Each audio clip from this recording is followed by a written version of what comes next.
¿Cómo se mantiene la fe cuando todo alrededor parece derrumbarse? Imagina por un momento una casa en las colinas de Efraín. Techos de barro, un patio donde el sol deja manchas cálidas sobre las piedras, y una mesa preparada año tras año para la peregrinación a Silo. Allí vive Elcana, un hombre de rutina sagrada y convicción tranquila, conocido por su integridad y por cuidar de la tradición familiar. No es un héroe ruidoso ni un profeta con multitudes tras él. Es alguien que en lo cotidiano toma decisiones que sostendrán no solo a su esposa y a sus hijos, sino la fe de toda una casa. Elcana pertenece a la tribu de Efraín. Su pueblo vive bajo la inestabilidad de los tiempos de los jueces. Sin un rey que unifique la nación, la devoción doméstica y las prácticas religiosas se convierten en los cimientos de la identidad. Cada año, cuando llega la temporada de peregrinación, Elcana organiza el viaje a Silo. Preparar los animales, reunir la familia, caminar por senderos que conocen desde la infancia. Para él, esa peregrinación no es una tarea civil, es la columna vertebral de su hogar, el momento en que todo lo que valoran se vuelve visible frente al tabernáculo donde Dios habita con su pueblo.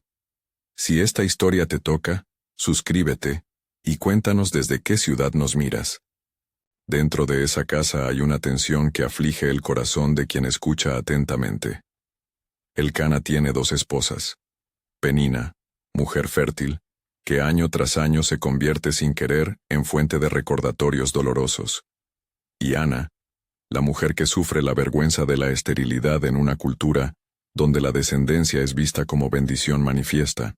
Penina habla, insiste, provoca, no con la maldad de un monstruo, sino con la crudeza de quien conoce la ventaja que posee.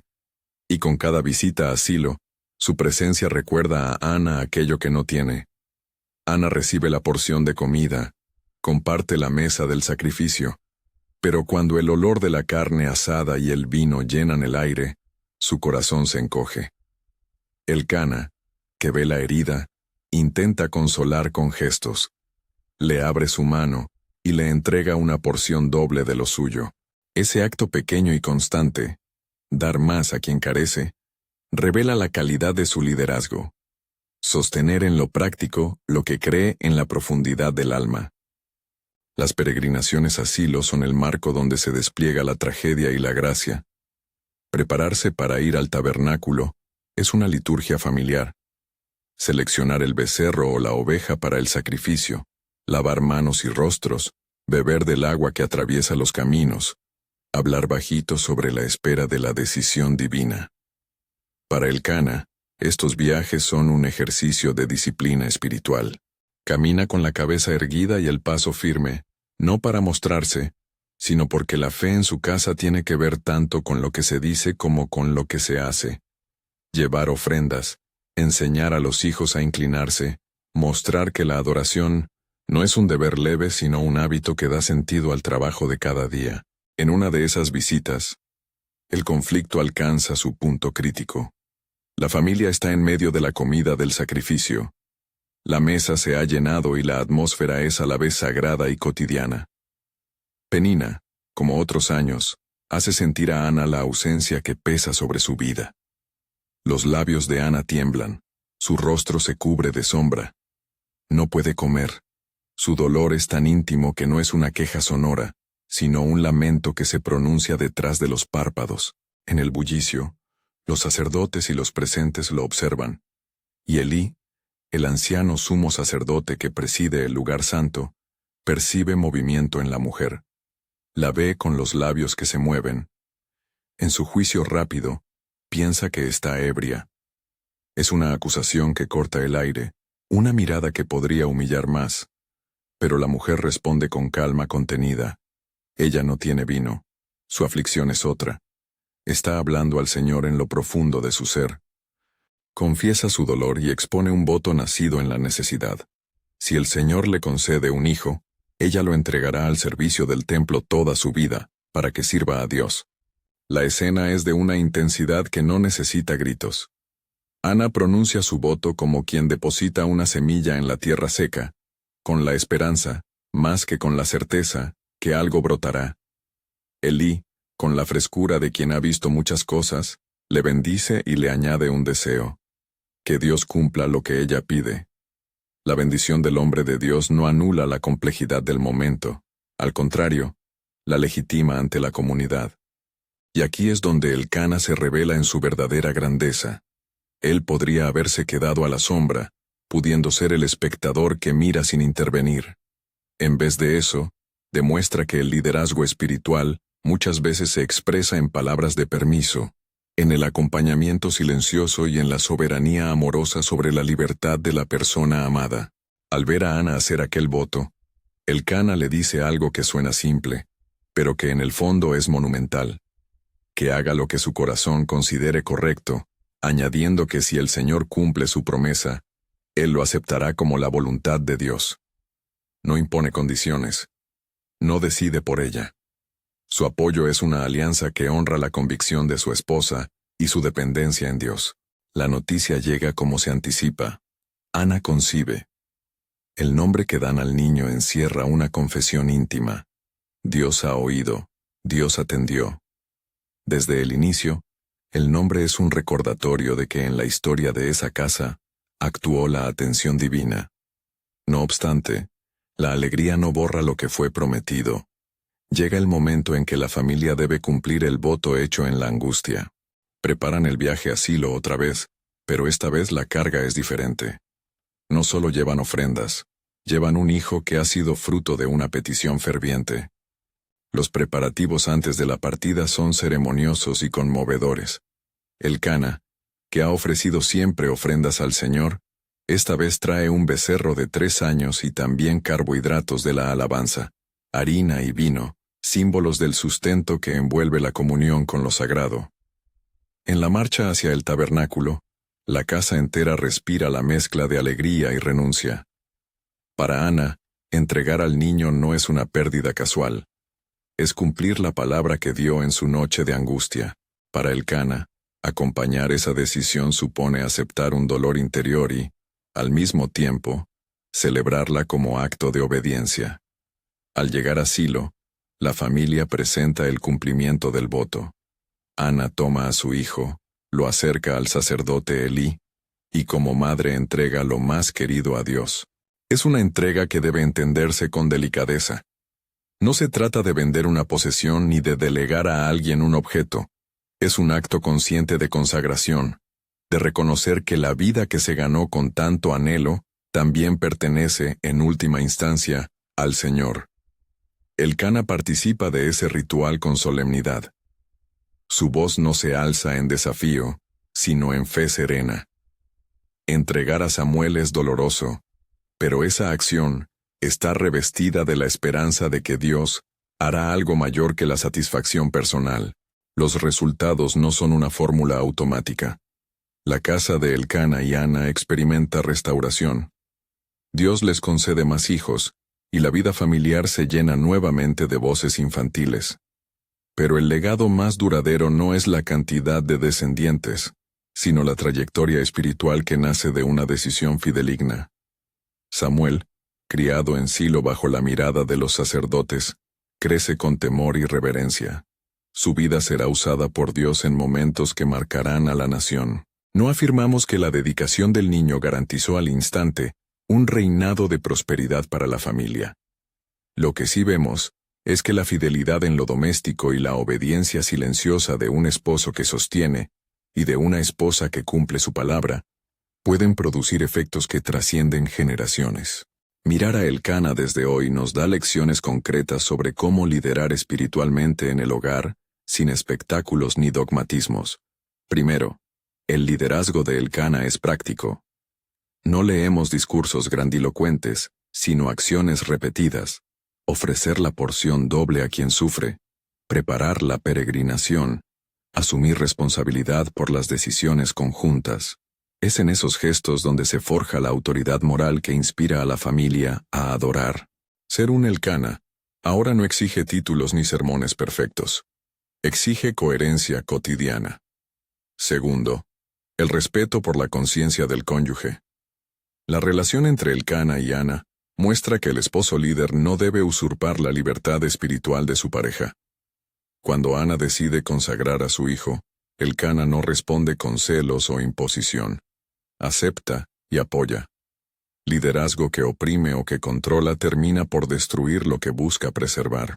La sanidad de un hogar pasa por dar espacio para que la fe de cada miembro haga su propio camino, con acompañamiento y no con dominación. Tercero, la importancia de la presencia en las prácticas religiosas familiares. El viaje a Silo y los rituales no eran vestigios vacíos. Eran momentos donde se enseñaba el valor de la comunidad y la adoración. En el presente, esto se traduce en sostenibilidad de hábitos. Reunirse para leer, orar, practicar gratitud, hacer obras de misericordia en conjunto. No se trata de rituales por repetición, sino de prácticas que recalcan quiénes somos y en quién confiamos. Cuarto, la disposición a renunciar por el bien superior. Entregar a Samuel fue doloroso, y sin embargo, se realizó con la convicción de que Dios tenía un plan. El liderazgo espiritual implica, de vez en cuando, sacrificar comodidad personal por la posibilidad de que Dios obre en la vida de otros. Esto no significa abandonar responsabilidades ni actuar de forma imprudente. Significa priorizar la misión espiritual del hogar cuando las circunstancias lo requieren. Quinto, enseñar con el ejemplo. Elcana no se limitó a hablar de adoración, vivió la adoración. Sus hijos aprendieron más por lo que veían que por lo que escuchaban. Si queremos formar generaciones de fe, debemos construir una coherencia entre palabra y obra, honestidad en los tratos, trabajo diligente, compromiso con la verdad, hospitalidad genuina y una vida de oración visible. No todo en la historia es simple ni limpio. Penina no es caricaturizada como la villana absoluta. Su actitud es humana, fruto de inseguridad y de dinámicas sociales que favorecen a la fecundidad. Ana tampoco es presentada como una figura inquebrantable. Su vulnerabilidad aparece en la mesa, en el silencio, en el llanto. Elcana, por su parte, no es un superhombre. Siente impotencia ante el dolor de su esposa, y sin embargo, decide actuar conforme a lo que considera mejor. Esa complejidad humana es clave para que la historia nos enseñe sin caer en simplificaciones. Un elemento que merece atención es el canto de Ana, una alabanza que surge después y que el pueblo ha conservado como testimonio de gratitud y reconocimiento de la grandeza de Dios. En él, se celebra la reversión de destinos. Se proclama que Dios levanta a los humildes y frena a los orgullosos. Y se reconoce que el poder de Dios hace maravillas que desafían expectativas humanas. No reproducimos el texto palabra por palabra, sino su espíritu. La historia muestra que cuando la humildad y la fidelidad se encuentran, la respuesta divina puede manifestarse de formas que exceden el logro personal y alcanzan a la comunidad. Al pensar en pasos prácticos para aplicar esto en la vida cotidiana, podemos identificar acciones concretas que cualquier persona puede adoptar para imitar la fidelidad de Elcana, sin forzar resultados ni prometer milagros. 1. Cultivar la fidelidad en lo pequeño.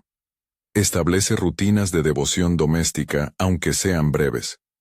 Unos minutos de lectura, una canción, una comida de agradecimiento semanal. La regularidad crea un ambiente donde la fe no es un hecho excepcional, sino una costumbre que define el hogar. 2. Practicar el apoyo activo. Cuando un miembro de la familia toma una decisión espiritual, sea un voto, una vocación, un compromiso, acompáñalo con respeto. Pregúntale por sus motivos, ora con él o ella si hay apertura, y ofrécele respaldo práctico. No se trata de imponer sino de sostener. 3. Enseñar con el ejemplo. Demuestra integridad en tus finanzas, en tu trabajo, en tu trato con los demás.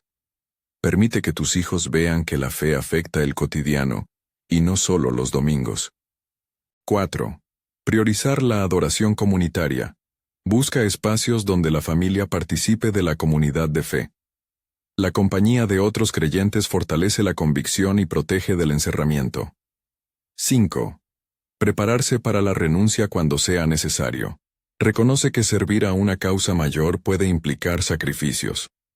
Discute en familia qué significa dar y cómo cada uno puede contribuir. Sé evitar la tentación de poseer. Si los hijos responden al llamado a servir, aprende a ver esa entrega como un fruto, no como pérdida. No reclama lo que pertenece al crecimiento espiritual del otro. 7. Mantener la humildad ante la incertidumbre. La fe no es un contrato que garantiza respuestas instantáneas. Caminar con confianza implica aceptar la incertidumbre y confiar en la fidelidad de Dios, aunque no se vislumbre un resultado inmediato. Si eres padre, madre, esposo o esposa, estas pautas son una brújula práctica. No prometen fórmulas ni atajos. Son hábitos que construyen la posibilidad de un legado espiritual. Y si miras hacia la figura de Elcana, verás que su peso moral no provino de un acto espectacular, sino de la repetición de actos pequeños que, con el tiempo, dieron forma a una casa capaz de producir un Samuel. Una vida entregada al servicio que impactó a una nación. Antes de terminar, regresemos a la emoción que atraviesa esta narración. Entregar lo más preciado no es un gesto frío.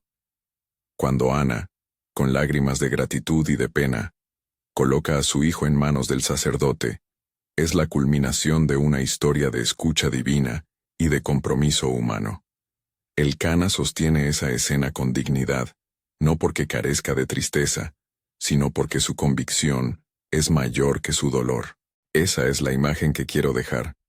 Un hombre que inspira no por su oratoria, sino por su fidelidad cotidiana, por su capacidad de abrir la mano y el corazón cuando más le cuesta hacerlo. Que esta historia te desafíe hoy a mirar las pequeñas cosas con ojos de eternidad. La mesa que compartes, la oración nocturna, la palabra de aliento que ofreces a quien sufre. Liderar espiritualmente no requiere grandes proclamas, requiere coherencia, acompañamiento y la disposición a sacrificar lo cómodo por lo que es verdaderamente valioso. Si esta historia te animó, compártela y comenta. ¿Qué acto de fidelidad vas a asumir hoy en tu casa? Deja tu compromiso, y desde dónde nos miras. Tu experiencia puede ser el aliento que otra familia necesita. Que la paz que sostiene a los que confían en lo invisible guíe tus pasos.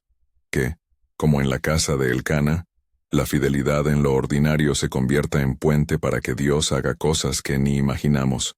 Y que cada decisión hecha con reverencia inspire a quienes te rodean a alabar y a servir.